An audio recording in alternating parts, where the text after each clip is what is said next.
Спасибо. Уважаемый Владимир Владимирович, уважаемые участники форума, рад приветствовать вас на открытии 14-го Международного инвестиционного форума ВТБ «Россия зовет», который по традиции собирает не только ведущих представителей российского бизнеса, но и многочисленных зарубежных коллег. В этом плане наш нынешний форум не исключение. Сегодня в зале находится 295 представителей из 20 государств мира. Это прежде всего Китай, Индия, Турция, Иран, страны Аравийского полуострова, Центральной Азии, Африки. На протяжении всех этих лет главные задачи нашего форума остаются неизменными. Это в первую очередь привлечение в отечественную экономику зарубежных инвестиций, доведение до международного инвестиционного economy and familiarizing the global investor community about the opportunities of doing business in Russia and the work pursued by Russian authorities to improve the business climate. The forum Russia Calling has always been aimed at developing mutually advantageous and equitable cooperation between our country and the rest of the world. It will not be an overstatement to say it is one of the tokens of Russia's openness in the past 2 decades and its readiness to fit into the global economy and interact actively both with the West and the East. Over several years, the forum has ranked high on the international business calendar and has been attended by many high-profile investors thanks to the high quality of the items on the agenda and the personal participation of President Putin in the deliberations of our forum, which makes this a red-letter unique event. Once again, Mr. President, our sincere gratitude to you for that. I know that you have arrived in the morning after a very intensive visit and now you are with us. Dear colleagues and friends, the first Russia Calling Forum was held in the autumn of 2009 amid the global financial crisis. Back then, the global politics and global economy existed in parallel. The crisis became the first portent of the instability of the uncertain model of globalization when one major economy ailing jeopardized the rest of the world, and thus it made us think about whether the principles underpinning this model are justified, and the entire dominance of one single country and some of its allies were challenged and questioned. Later, finance was seen as the main weapons of that group of countries in order to implement their own geopolitical and military interests, an active tool of interference into domestic affairs of dozens of nations to subvert their stability, domestic stability, and ousting the legitimate government. In 2002, the then UN Secretary-General Kofi Annan, paying a visit to Moscow, said that being against the globalization means is tantamount to challenging the gravity law. Well, I cannot say it is an error, it's a mistake, but we should consider who benefits from that. The monocentric previous model of globalization is now crisis-stricken. It works no more. And today the planet is going through a profound transformation, and the global majority, which is represented here in this room, has a demand for a new, fairer world order and globalization of the new type. So the forum is called Making Deglobalization Work, Uniting Sovereign Economies, is a reflection of this long-term trend. The return of our country's economy to the previous former system will not happen. A different development model is possible, and the geographic footprint of our guests is indicative of that. Currently, not everybody who wanted to come has come. We treat that with understanding, but the Rubicon has been passed, and we'll have 2 intensive days of deliberations. In a few minutes, we'll start the macroeconomic plenary session with the participation of President of Russia, Vladimir Putin. In the framework of that session, heads of the financial and economic team of the government will intervene. Governor of Central Bank Elvira Nabiulina, Aide to President Maxim Oreshkin, Finance Minister Anton Silonov, Economic Development Minister Mr. Maxim Reshetnikov, President and Chairman of the Board of Norilsk Nickel Vladimir Potanin, Co-founder of Positive Technologies Mr. Yuri Maximov, and the moderator will be Dmitry Pianov, who has his birthday today, so it's going to be considered as a gift for him. Tomorrow, thematic sessions, investors, meetings with the managers of top managers and executives of major Russian companies will be held. They will be very informative, and last but not least, our forum has always been renowned for cultural events, and today in the evening, before the reception starts, there will be a performance of a symphonic orchestra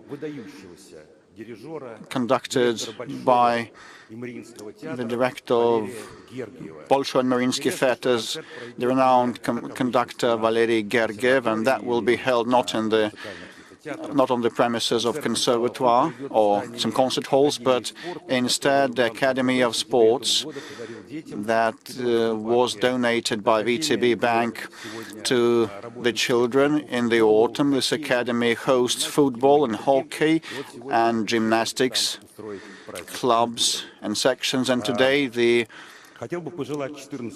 cultural feast will be held there. I'd like to wish the 14th VTB Russia Calling Forum and all the participants fruitful deliberations and discussions, and now yield to President of the Russian Federation, Vladimir Putin. Over to you.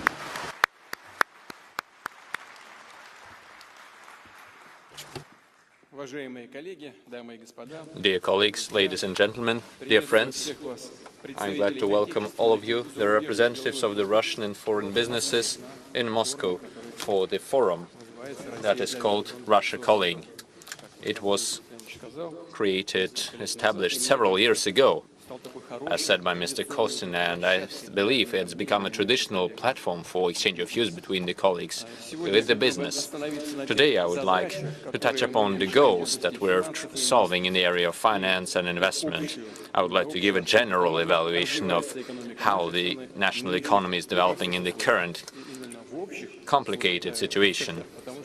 I will be speaking in general terms, since the details will be shared by my colleagues present to my right. They are actually creating and performing that agenda. You know that currently the entire global system of economic relations is going through deep and, as just said, irreversible changes due to the fact that the previous globalization model is being replaced with a multipolar model. Mr. Kostin has just remembered the former UN Secretary General, Mr. Kofi Annan. He was an outstanding diplomat and a very decent man. I can definitely say that. He was being sincere in his words, and back then it truly seemed that no one could deny that. There was nothing to deny, in fact, since the globalization was there. It was moving forward. The issue was that different people understood it differently, and the goals set by the people were different as well. The people like Kofi believed that. Kofi Annan believed that the globalization would benefit everyone, that everyone would be equal. But nothing of the sort happened in practice. And one country that was just mentioned had a different view of the globalization model. They believed it should be led by the United States. Mr. Kostin said that they presumably shared something with their allies, but no, in practice, they even exploited their own allies, just like all the other participants of economic activities. That's what this resulted in, and that's what it leads to. I will talk about this later.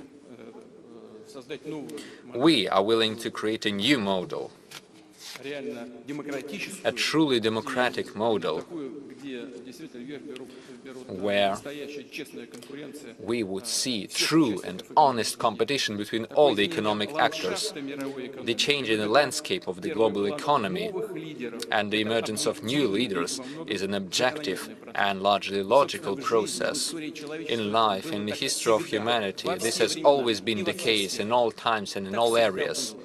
It has always been like that. Someone develops, then development stalls and new leaders emerge. This is what we see in the global economy today. The Western elites, nevertheless, those at the top of these processes, are trying to stall it, to slow it down, to hold back the growth in the so-called global backwater, as they say, that they are using as a resource, as a source of their payment and resources, simply as colonies.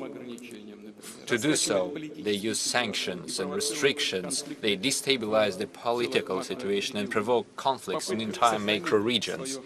Trying to preserve their fleeting domination, the Western elites have gone as far as to cancel the principles of the market economy that they're so eager to talk about. When the so-called globalization system emerged, you must remember what everyone was talking about. They were talking about equality, about equal conditions. They said the borders should be open, that they shouldn't be closed, since that goes against the ideas of global development. But as soon as competition appears, they slam their door closed in 1 second, at the snap of your finger. And that's it. That's what should be said about their principles.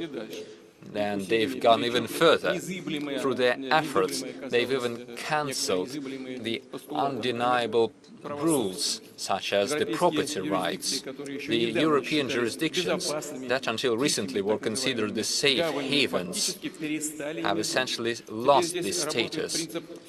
Now they're working on the friend or foe principle, like in military aircraft, where a foe can be robbed and left with nothing. Their assets, companies, enterprises can be blocked, seized, or even eliminated through sabotage, like it happened on the Nord Stream.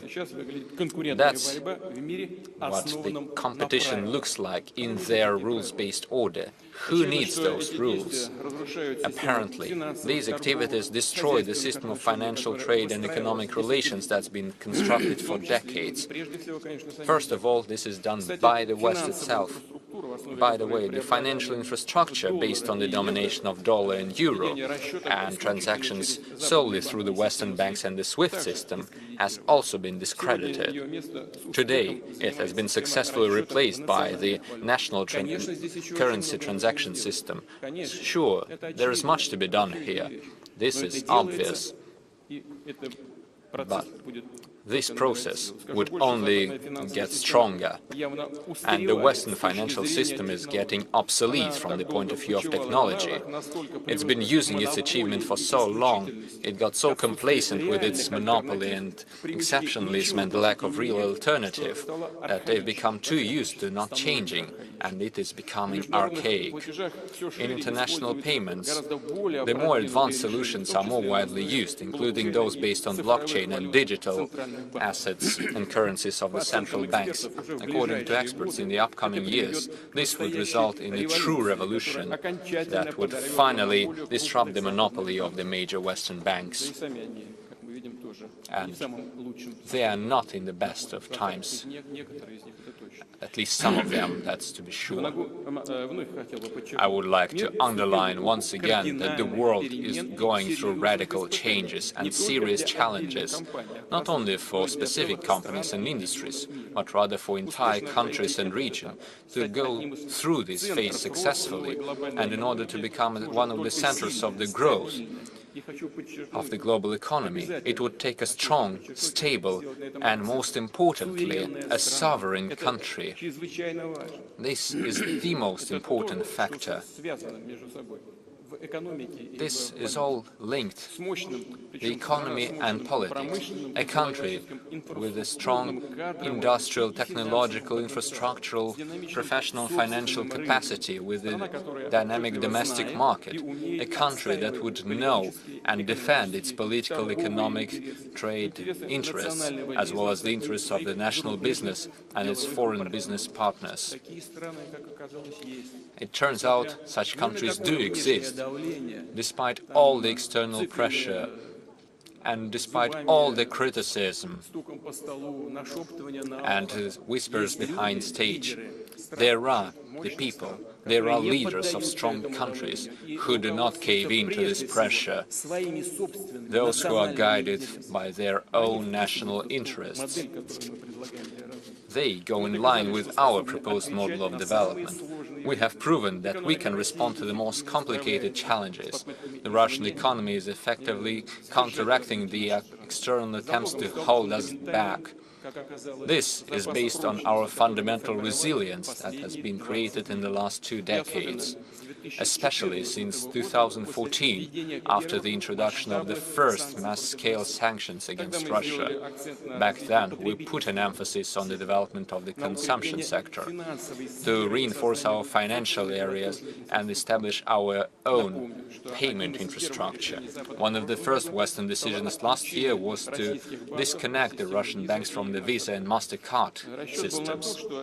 They believed that this would make it impossible to pay for services and goods, and therefore destroy the payment system and paralyze the banking sector of the country.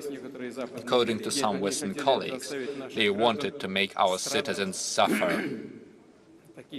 Those were the plans of their humane ideas regarding the Russian citizens.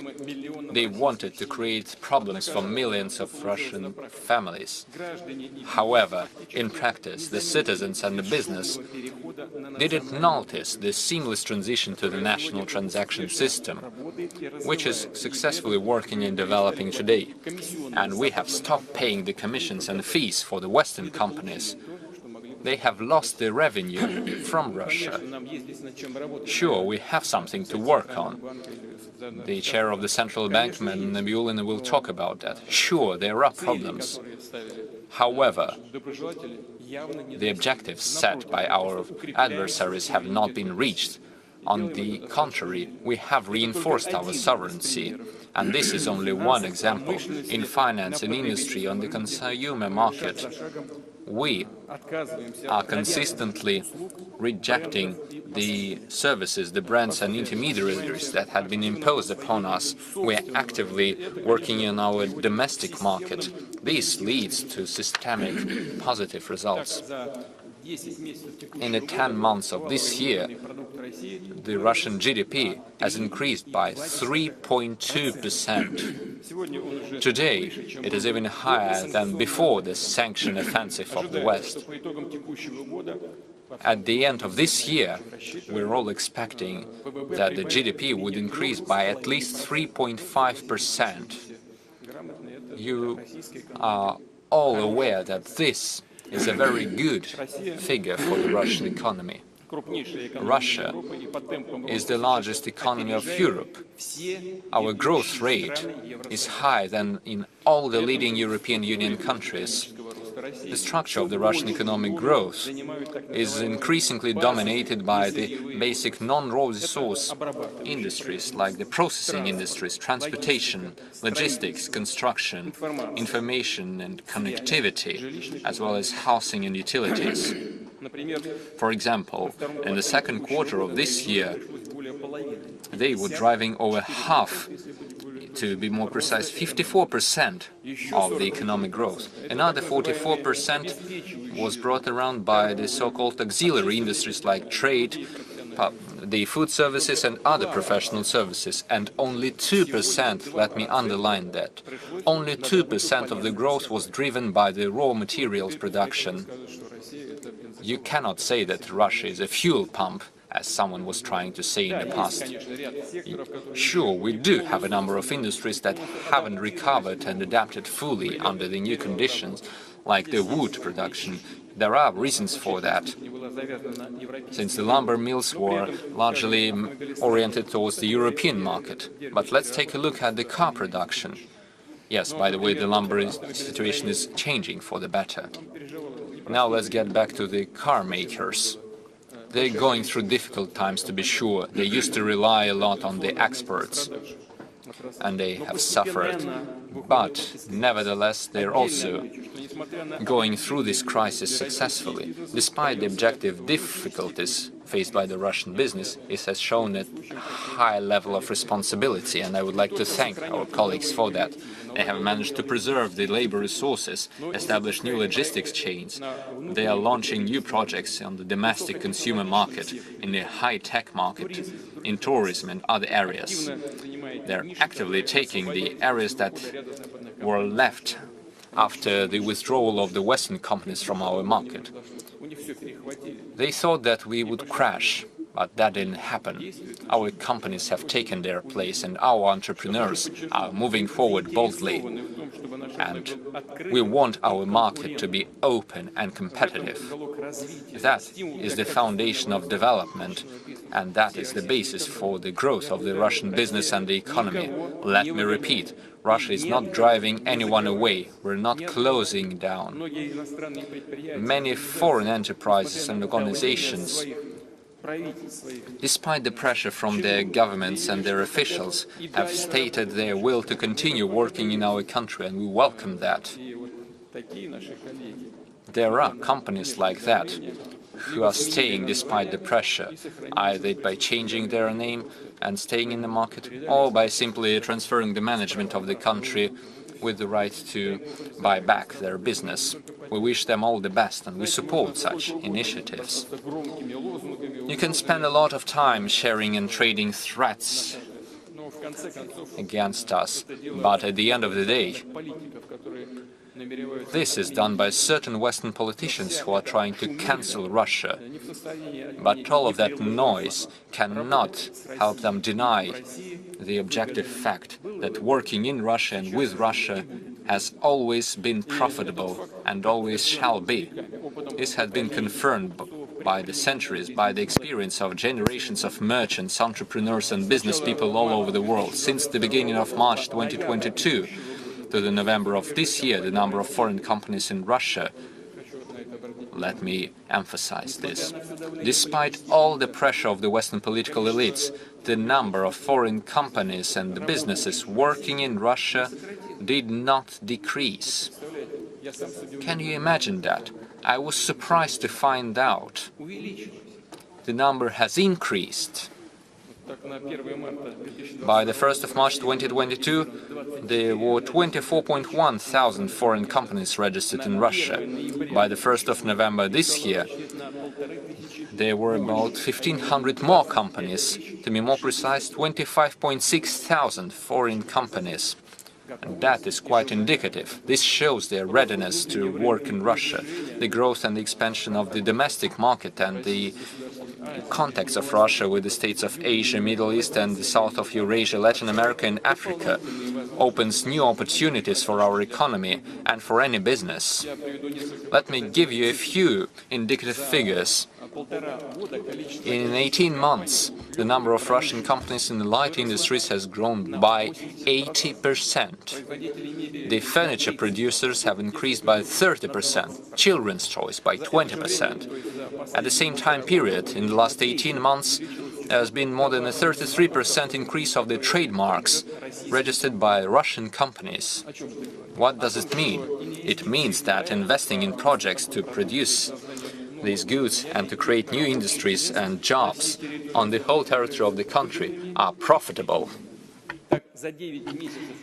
In the 9 months since the beginning of this year, the profits of large and medium companies from the real sector have exceeded 26 trillion rubles, roughly 1/4 more than the year before.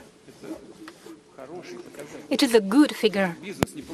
Business not only makes profits, it invests in development, meaning that it believes in the prospects and in the future of our economy.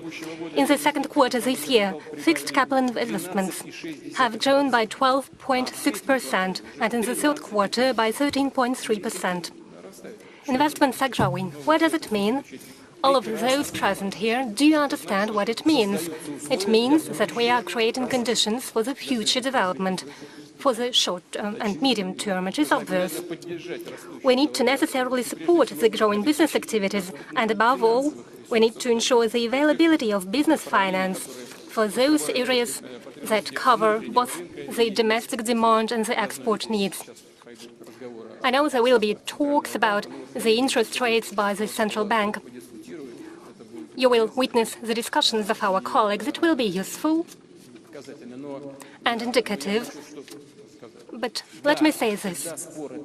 Yes, such discussions are always ongoing about the interest rates and the business activities.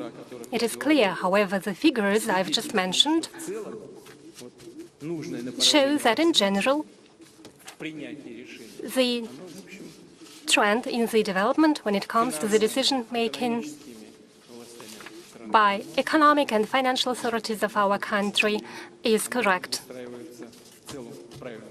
And it's going in the right direction. Most importantly, we are putting in place conditions for the effective structural transformation of our economy to ensure greater labor intensity and productivity of our country and improving the livings of lives of our citizens. It is also important when it comes to the real wages. They have increased by 7%, and the real disposable income has grown by 4.4%. If I'm not mistaken. And it is also an important factor, not only of the social policy, it is an important factor in terms of economic development and the internal state of our society that is willing to work in a positive manner. It is important for raising the labor productivity and increasing the wages and the incomes. We need to put in place a widest range of tools for financing of investments, suitable for enterprises of any scale, from small businesses to the largest backbone companies. What is important, these instruments should be fit to take into account the particularities of the business, take into account the phases of its development, and the specialities of the sphere it's working in. As you are well aware of, these are the parameters that in each particular case define the most suitable and effective way of financing, whether it is debt or equity financing. Obviously, in promoting such mechanisms, the key role is played by the banking sector and the stock market. Russian banks, despite the fact that most of them are under sanctions, operate in a stable and sustainable manner. They have a strong resilience and expand the business loans for the real sector. I'm in constant contact with representatives of large companies and medium companies, with representatives of the financial sector.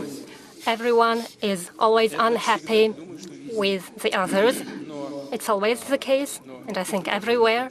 But figures show that the decisions are being taken, lives going on, the economy is developing. And again, on the whole, we see the result. Some experts, let me get back to those who predicted that due to the sanctions, our banks will stop developing and will no longer be able to finance the economy.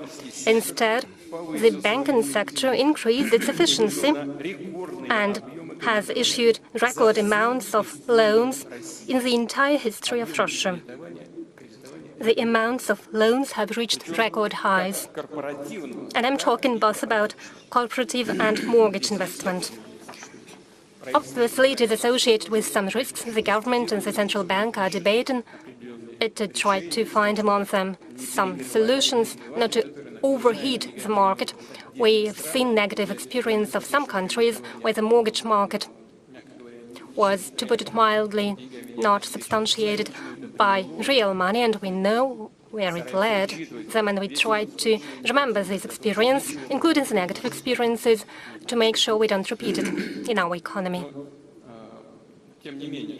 But nonetheless, as for the loans, while in the past year the amount of ruble-nominated loans for the corporate sector grew by 9.5 trillion rubles, since the beginning of this year it has risen by additional 13 trillion. We can state with certainty that domestic loan sources of the Russian companies have replaced the foreign ones. It is one of the most principled issues. It was one of the most principled issues for our economies. I can't say we have resolved all the problems. Definitely not. Western loans are cheaper and the volumes are different. But on the whole, we have not the slightest problem with that. Same is true for the government borrowings. For the first time in the long period, the deficit of the federal budget was entirely financed from domestic sources. Western portfolio investors themselves, or more precisely under the pressure of their governments, deprived themselves of the possibility to make profits at our high-yield market. Well, we can only feel sorry for them. They should exert more influence on the decisions that are taken by the authorities of their countries. Let me say a couple of words about the public finance.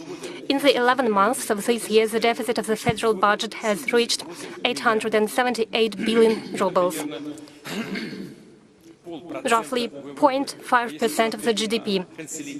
And if we look at the consolidated budget, we'll already see the deficit of 837 billion rubles, if we include the regional budgets and so on. So in general, the Russian finance is in a good shape.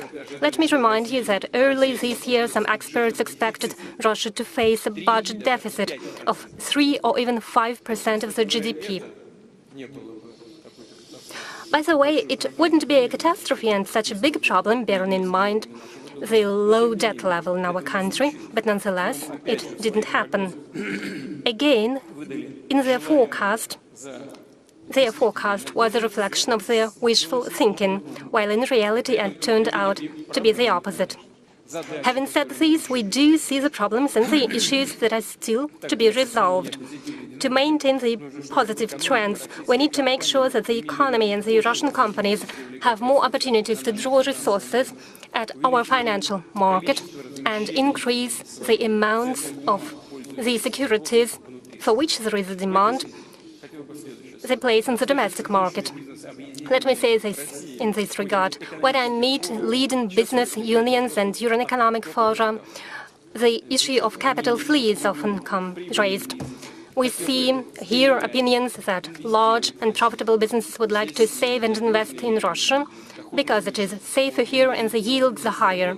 What is lacking are the investment instruments. I think that's true, and we need pave the way for such investments, develop state-of-the-art financial infrastructure, create effective channels of transformation of cooperative savings into investments. I draw the attention of the government, central bank, and our development institutions to this fact. I would like to ask the government, together with the Web Bank, to ensure a swift launch of investment projects under the program of equity capital funds. The essence of this mechanism is that banks invest available assets into the fund, while the fund guarantees the returns on investment. Vneshekonombank, WEB, serves as a guarantor. Such banks can participate in the business projects of the real sector's co-funders. The first fund of this kind has been established, and now it's time to broaden its practical application and make sure it can proceed with real financing. We have long been working on the establishment of this fund together with the Russian Union of Industrialists and Entrepreneurs, and now it should start its operation finally. And another point, today the Russian stock market actively draws the funds of its citizens. Brokerage services are used by already more than 27 million people, about a quarter more than a year ago. The assets that they own are worth about 9 trillion rubles. The savings of our citizens should serve as an important source of investment resources, as it is the case in many economies of the world. They should work for the economy, for the development, and bring additional income to the people. For those who are ready for long-term investment, those who are ready to make profits within the country, we are already creating attractive conditions. Investments into foreign securities, we know what they are worth. They have proven to be unreliable, and the actions of our foreign partners are, well, I can't find the true word, uncivilized. They simply stole money from the people, from physical persons. But nonetheless, we have to face such things. They destruct their own economies by this, those who do so. From the 1st January next year, we launch a new long-term savings instrument for our citizens. We are talking about voluntary savings of our citizens in non-governmental funds. Such assets worth up to 2,800,000 rubles will be insured, meaning that the return will be guaranteed. I believe this mechanism of insurance should be extended to long-term individual investment accounts. Here, the maximum insurance coverage amount should reach 1,400,000 rubles for one person. That is the same amount as for the insurance of the bank deposits. I believe it will make it possible to mobilize more funds for the projects with a long payback period, like, for example, when it comes to building infrastructure, logistics corridors, terminals, and other large-scale long-term projects. In the first year since the launch of this program, the amounts of long-term investments of our citizens should be no less than 250 billion rubles. For our country, it's not such a big figure, but it's a good starting point. And in 2026, this resource should reach 1% of the GDP. Separate solutions are needed for financing rapidly growing high-tech businesses. As a rule, the only assets they have are the precious idea and new technology and a strong desire to implement it. What is lacking, as a rule, are the resources and the possibilities to enter the market. We have already envisaged measures to stimulate the demand for innovations on the part of largest corporations and state-owned corporations. They will be more active in providing funds for direct venture investments for purchasing domestic high-tech products. The government and the Bank of Russia should necessarily pay particular attention to this segment. In particular, they should simplify the procedures for issuance of securities of small dynamically developing companies, not only in the stock exchanges but also at investment platforms where private investors can become true co-owners of prospective startups. Obviously, there are some details to be further elaborated, but we need to move down this road. Dear friends, financial resilience, self-sufficiency of the banking system and the stock exchange are important elements of economic sovereignty of the country, and we will definitely continue to go down this road through the joint efforts of government, society, and strong, nationally oriented business. We will work together also with our foreign partners. We see this as a key for successful development of Russia, its strong positions in the changing world, in the world of the future. Thank you for your attention. Thank you.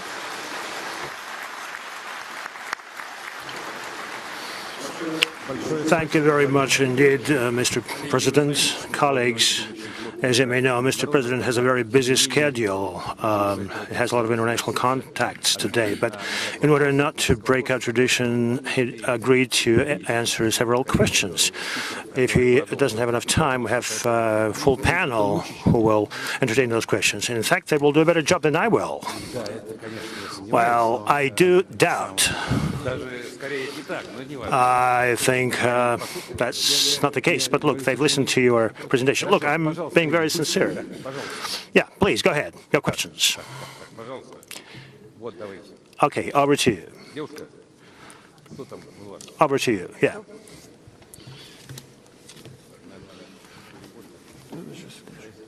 There should be some interpretation, I guess.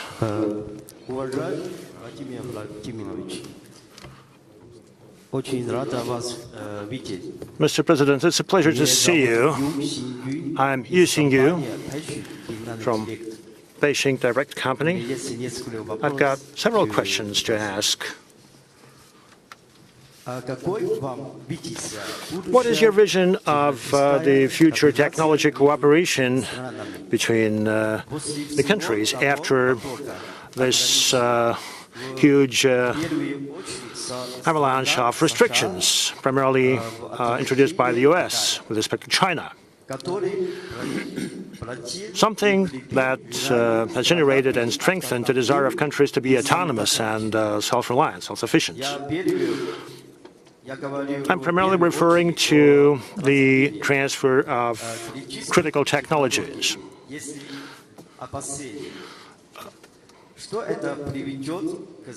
We're concerned that this might result in a slowdown of the technology progress, where each country will have to travel the entire path of development on its own for each technology.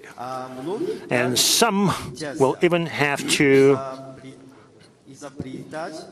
reinvent the wheel. Now, what will be the path of Russia? Where, in which areas you are ready to cooperate and where you are not? Thank you. Well, my first point, as for China, we are ready to cooperate in all fields. We have no limitations. This is true for military technologies, too. Thinking of the future, of the world order, of ensuring our security, we depart from traditional relations in this regard. When someone buys and someone sells something, we are future-oriented. We think of technologies. That was my first point. Please take your seat. Please sit down. But as for the essence of your question, as for the technological restrictions, whether or not it will, some countries will have to start from scratch or reinvent the wheel. Well, you know, in my statement I mentioned this. These restrictions are being imposed to ensure one's dominance, to preserve it at any expense. There have always been restrictions. However, they wanted to keep in secret the technology of the powder. It has become known in any case. There have been some restrictions. In the Soviet times, they contained our development, but all the tasks that we set for ourselves were resolved. In the 90s, after the dissolution of the Soviet Union, such lists of limitations were abandoned, but de facto they continued to remain in place. And today, the so-called collective West, and primarily the United States, want to preserve their dominance in any case, and above all in the technological sphere. Whether or not it is possible, well, definitely it isn't. Even previously it wasn't possible in the Middle Ages and during the Cold War. It didn't prove possible, and now in the times of the Internet and the high-speed communication and scientific exchanges, it is simply impossible. Secondly, definitely at some point it might be possible to keep something secret, but those who keep something secret may also deprive themselves of some other technologies. And thirdly, we should not be thinking about these restrictions. We need to look into the future and move forward and act on a broad front, particularly in the field of education. Education is becoming the factor of economic development and economic growth, and we need to do so in cooperation with those who want to work this way in a civilized and in a modern manner. Within the BRICS organization, we should establish scientific, academic, and educational platforms, investment platforms.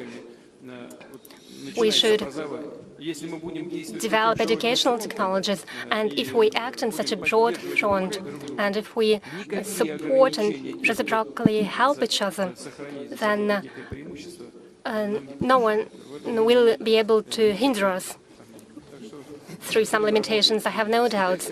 So we'll be working together with the People's Republic of China. We have very trustful relations with President Xi and at the government level, and also between our companies.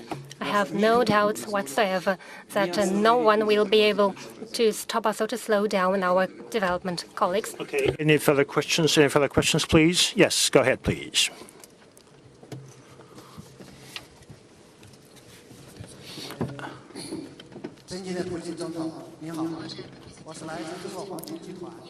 Dear Mr. President, I represent the Huanxin Company from China. I'm Tu Qinghu. I'd like to thank Mr. President for the opportunity to ask my question. I've got just one question to ask. We collaborate a lot in mining, and there is a huge potential to further expand this collaboration. But after the withdrawal of foreign companies, I wish you had more liberal policy here. We have very strong enterprises in China. We would love to develop the mining sector in Russia. And I remember some 3 to 4 years ago, some $30 to $40 billion were allocated to support this. We're a very responsible company. We do mining. We have huge competencies. Would you love to cooperate here? Thank you. I can only welcome your wish to cooperate. We appreciate that. You didn't give the specific details of what areas exactly you work in and the specific companies and projects. But sure, we are ready to accompany and support any project that you may launch. Speaking of being more liberal regarding the business, if you believe that there are certain restrictions for your activities or obstacles in the Russian economy, we will consider that as long as we understand what we're talking about. The colleagues will be taking the floor, including the Minister of Economic Development, present here in the panel. You can talk to him in more detail of what exactly you're talking about. Thankfully, our relations with China are developing very efficiently. Our goal in the upcoming years is to reach $200 billion of trade, and this year we will already reach that figure of $200 billion. There is no doubt about that. So if your company is capable of making a contribution to this joint movement forward, we will only be glad to see that. Please, you can talk to the colleagues later. Okay, next question. Please, go ahead. The floor is yours. I'm from Cosmos Group, Delhi. Namaste, Dobry din. Excellency, you have presented a wonderful view of the global political and economic landscape. Congratulations. Excellency, we all know that Russia plays and will continue to play an important role in shaping global politics and will always have substantial impact in the world economy. In view of the current conflicts, political tensions, and Western sanctions, Russia has formulated newer geopolitical strategies, remodeled monetary and economic policies, and Russia is very well steering its economy. It is heartening to note that the tremendous GDP growth Russia has achieved in spite of several challenges. Many compliments to the brilliant team seated here. Excellency, India and Russia have shared historical partnerships with deep-rooted ties in various spheres, and both countries have strategic alliances. India and Russia could get connected via North-South corridor and with Russia's Far East for the benefit of both nations. Excellency, newer opportunities. Both India and Russia can play an important role in geopolitics and economic growth, and both our countries have agreed to take up trade and investments in our national currencies, ruble and rupee. Excellency, given the newer opportunities, how could we accelerate the process of increasing our bilateral trade and economic relations and spread peace and prosperity? Thank you, Excellency. Well, first of all, let me say that the relations between Russia and India are consistently developing in all the areas, and the main guarantor for that is the policy led by Prime Minister Modi. His Excellency is one of the politicians of the global scale that I was talking about previously, without giving the names. I cannot imagine His Excellency Modi getting intimidated or being forced to take any steps or actions that would go against the national interests of India and the people of India. And there is pressure against him, I am aware of that. We never talk to him about that. I can see that. And to be honest with you, I am amazed at his strict position to defend the national interests of India. We do see that. And let me repeat, the volume of trade is on the rise. Last year, it reached $35 billion in 1 year. And in the first 6 months of this year, it already was $33.5 billion US. So the growth will be significant. We understand that India is mostly getting preferences due to the discounts on the Russian energy resources. And that's the right thing to do, to be honest. I would do the same in their spot. In this situation, they are making good earnings on that. Sure, that is not enough. Our opportunities are much wider. If we take a look at the global rates and the ratings of economy and the GDP by the purchasing power parity, India would rank 3rd in the world. Russia ranks 5th. To remind you, it goes China, United States, India, Japan, then Russia takes the 5th spot. These are the major global economies by the purchasing power parity of our GDP. Our volume of trade with China this year would reach $200 billion US, so it would be right to increase the trade with India as well. The question is, what exactly should we do? The first and most important step is to pay more attention to logistics. One of the projects that we're currently discussing with our guest, who has already come to Moscow, the President of Iran, Mr. Raisi.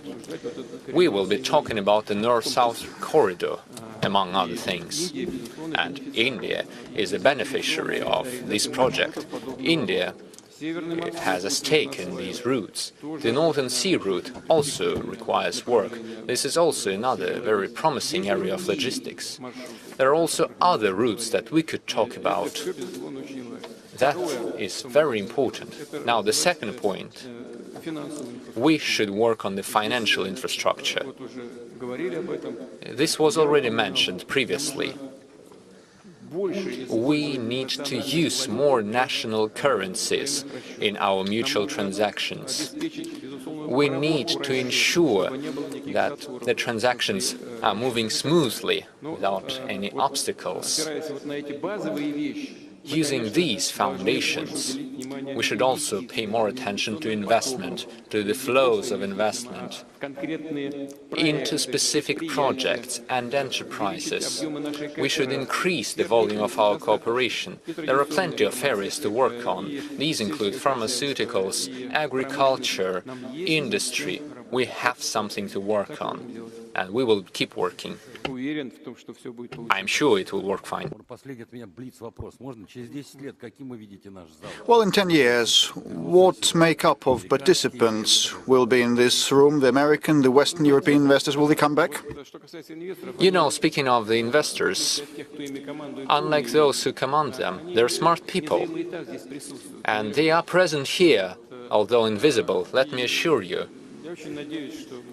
I do hope that we will have talks with them directly and personally. The contacts continue, to be perfectly honest with you. There are just certain political obstacles created for them and for their work. But at the end of the day, I believe that sooner or later common sense would prevail. And that is my sense. Thank you very much. Let's give Mr. President a round of applause for his very intensive intervention. Thank you very much. Dmitry, over to you.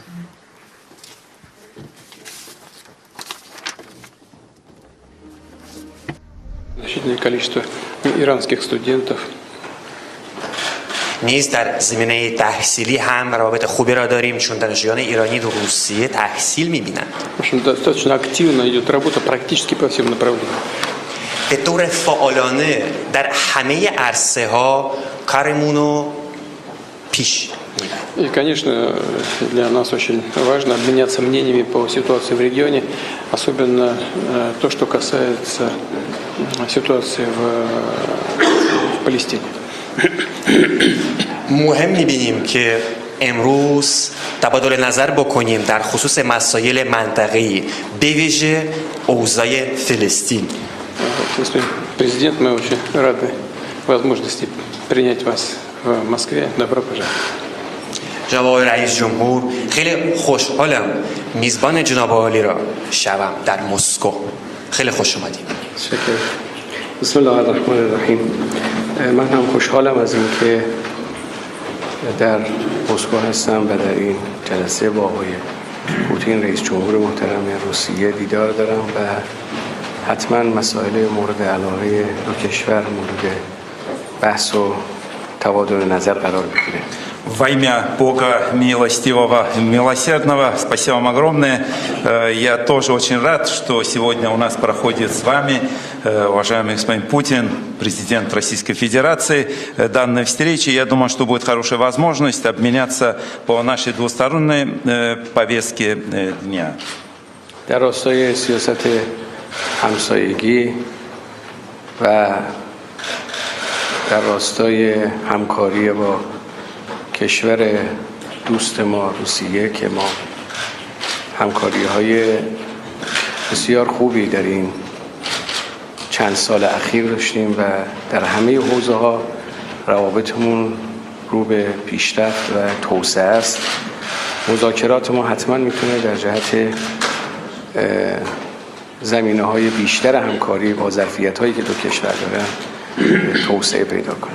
В контексте нашей политики по развитию отношений с соседними государствами, и в частности с нашей дружественной стороной Российской Федерации, мы наблюдаем, что наше взаимодействие очень хорошо продвигается за последние несколько лет. У нас достигнут прогресс и развитие. Я думаю, что сегодняшние переговоры тоже смогут способствовать созданию новых благоприятных условий для реализации тех потенциальных возможностей, которые есть в наших странах.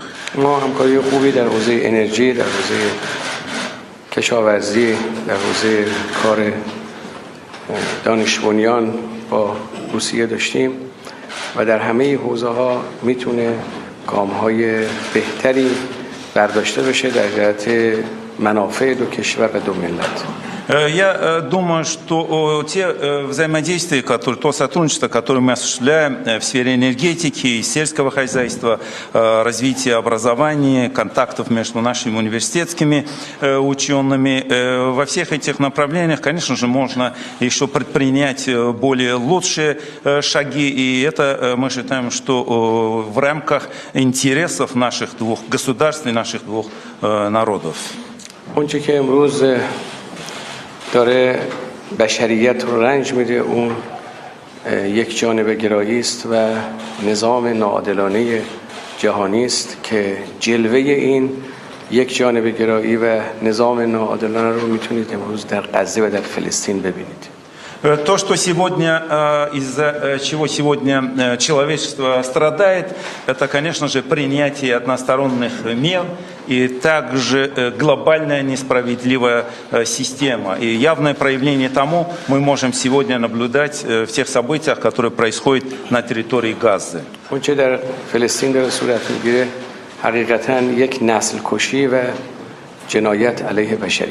И то, что происходит в Палестине и в Газе, это, конечно же, геноцид и преступление против человечности.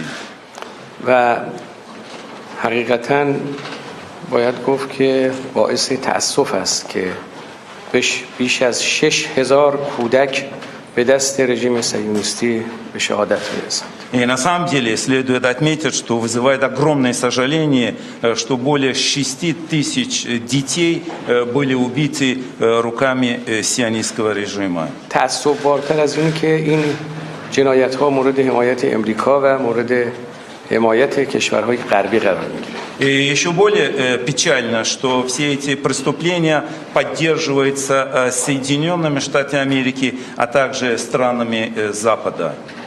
و تأسف‌بارتر از این آن است که سازمان‌های بین‌المللی و تشکل‌هایی که مدعی حقوق انسان هستند همه کاراییشون را از دست دادند. И еще вызывает более сожаление то, что международные организации, те организации, которые должны защищать права человека, они потеряли свою эффективность. И это происходит на глазах у всего мирового сообщества. از مسائلی که حتما با آقای پوتین مذاکره خواهیم داشت نسبت به مسئله فلسطین و مردم مظلوم و مقتدر فلسطین. И, конечно же, один из вопросов, которые я с вами, уважаемый господин Путин, хотел бы обсудить, это вопрос Палестины, а также вопрос угнетенного, но сильного народа Палестины. سرزمینی که در هر 10 دقیقه داره یک کودک کشته میشه. И согласно статистике, за каждые 10 минут погибает один ребенок. И необходимо как можно скорее остановить бомбардировки. موضوع مهمی که امروز دغدغه نه فقط منطقه ما امروز تبدیل شده به دغدغه بشریت باید حتما در این رابطه راه حلی سریع و فوری رو И поэтому этот вопрос сегодня не только является вопросом нашего региона, это является вопросом всего человечества, поэтому следует найти очень быстрое решение для этого вопроса. ما در این سفر هم نسبت به مسائل دو جانبه هم مسائل منطقه و هم مسائل در سطح بین‌المللی با هم گفتگو خواهیم داشت. И мы на этом визите, во время этого визита будем, дай Бог, с вами обсуждать и двустороннюю, региональную, а также и международную повестку дня. در این سفر جناب عالی هم باید به شما خسته نباشید گفت و ما هم آمادگی داشتیم که پروازتون فرود بیاد در فرودگاه تهران و از شما میزبانی و پذیرایی کنیم. Я должен вам сказать, после вашего визита, уважаемый господин Путин, Бог вам в помощь, но мы были готовы, чтобы ваш самолет приземлился в Тегеранском аэропорту, и мы готовы были вас тоже принять. باز هم از میزبانی و پذیرایی جناب عالی و دولت روسیه تقدیر و تشکر میکنم. И хотел бы выразить вам, ваше превосходительство, и правительству Российской Федерации за гостеприимство, а также за радушие. Спасибо вам огромное. Уважаемый господин президент, я обязательно воспользуюсь вашим приглашением. جناب رئیس جمهور این جانب حتما از دعوت جناب عالی را استفاده خواهم کرد. И должен сказать, что мы не прекращаем работать вплоть до почти Нового года. У нас в самые последние числа декабря намечено подписание соглашения о создании зоны свободной торговли между Ираном и Евразийским экономическим союзом. شایان ذکر شد که بر طبق تقویم کاری ما اصطلاحاً تا آخرین روز سال جاری میلادی کار خواهیم داشت و بر طبق برنامه امضای موافقتنامه ایجاد تجارت آزاد بین کشور جمهوری اسلامی ایران و اتحادیه اقتصادی اوراسیا در برنامه‌مون هست. Это создаст дополнительные возможности для расширения нашего взаимодействия. این امر فرصت‌ها و امکانات جدید را ایجاد بکنه جهت گسترش بیشتر روابط ما. Если позволите, я тогда начну. ما در ضمن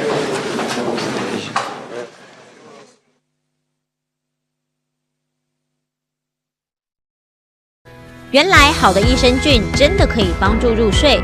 太阳星全效克菲尔益生菌是国家认证 AB 克菲尔益生菌，含7种有身份证的专利活菌，能产生 GABA、色氨酸等助眠因子，难怪吃了更快入睡，也睡得更好。太阳星全效克菲尔益生菌也是台湾市场上唯一添加克菲尔乳杆菌 M1 的产品，这是由台湾知名的大学季转，对季节敏感、调整体质的朋友真的是一大福音。还有这支还添加被称为超级食物的羽衣甘蓝萃取物，不少研究都指出，十字花科蔬菜有助抗炎及防癌。像是羽衣甘蓝含有高量的叶黄素、贝塔胡萝卜素、维生素 K、维生素 C、叶酸等丰富营养素。